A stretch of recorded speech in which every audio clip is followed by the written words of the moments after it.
Next question is from Chai Latte. What correctional exercises would you recommend for clients with knocking knees? Okay, so if you're just a normal person listening to the podcast, you're interested in health and fitness, and you want kind of a general idea of how to correct poor form or movement in yourself, here's a good rule of thumb. It's not fail-proof. This is not like 100% every time. A trainer is always going to be able to do a better job of this with you. But if you're on your own, here's just kind of an easy way to figure out how to correct a problem. Strengthen the opposite movement. Okay, so if your knees go together, then you could technically correct it by strengthening your knee by strengthening your knees going out. Right. Mm-hmm. So like clamshells would be an exercise. Any kind of abduction, that's when you bring the leg out. So you could get a resistance band, attach it to your foot. Leg swings. Straight leg swings with no resistance. Like, do the opposite of what the problem is. Strengthen, I should say, the opposite with good form, by the way, because sometimes you can fool yourself. If your form is wrong, you may actually be making the problem worse. So with perfect form, and that's kind of an easy rule of thumb to follow to figure these things out. Now, if you want to take it a step further, then you could go hire a trainer. That tends to be expensive. Or if you want to kind of go in between, then you could do like MAPS Prime or Prime Pro, where we take you through assessments, and then you can kind of figure that out for yourself. Yeah, I think that 100% what you said will at least help, right? It may not completely fix the root cause. That's the only thing, right? So knock knees, even strengthening the antagonist muscles like you're talking about right now with tube walking, leg swings, this will for sure help that issue.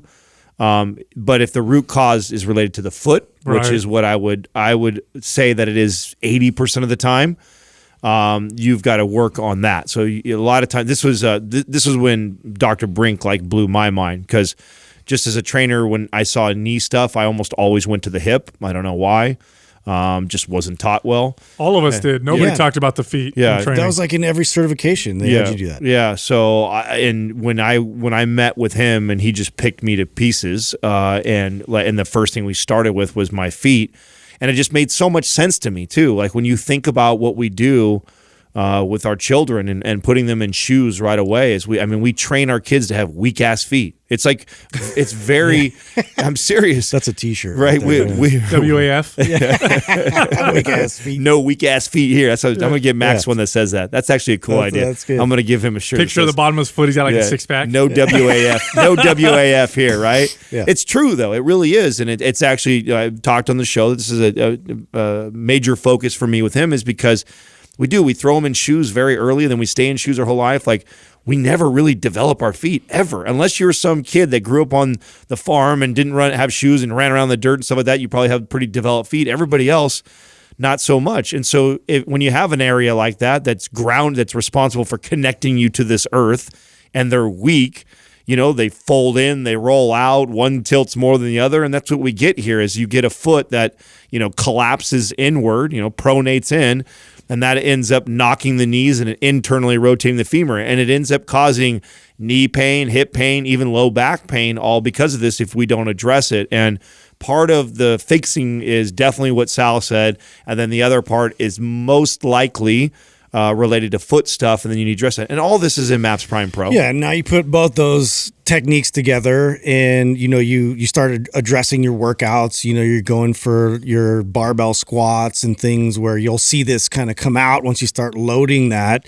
The helpful technique of priming ahead of time, where you take some isometric components where I'm pushing my knee out and I'm holding for 15 seconds. I'm really connecting to that, and I'm enhancing that stability and that portion of what I want my leg to stabilize and control. And then I see that in my lift improve. And so it's, you put all this together, and, it's going to start really addressing this in the right direction. Yeah, it was such a great experience when we met with Brink, because it was in our space. It's fitness. And it was something that we were all completely ignorant to. We didn't even know that we didn't know. Yeah. Okay. So it wasn't like, I know the feet, but there's some stuff I don't know. I didn't even know to look there. I'd never been taught, never did. Everybody I ever trained wore shoes in the gym. Wasn't an issue. I looked at the hips, knees, elbows, You can see shoulders. the wear and tear on their feet, Dude, where they're holding the most pressure. It was so crazy because once we started paying attention and understanding, I cannot unsee it now. Yeah. Now, if I see someone in sandals or barefoot or even my own feet, I'm like, wow, they are so deformed because of our shoes and because we never walk barefoot.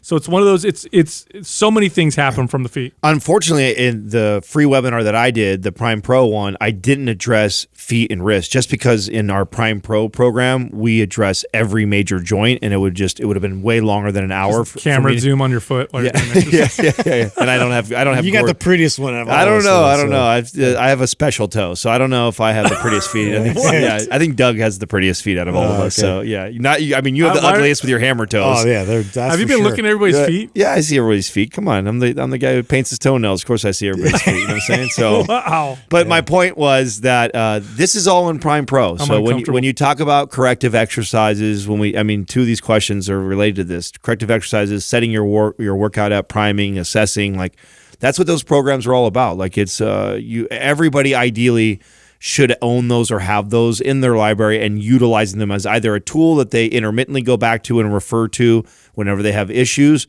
or at the bare minimum with Prime and assessing yourself so that you can set every workout optimally for yourself.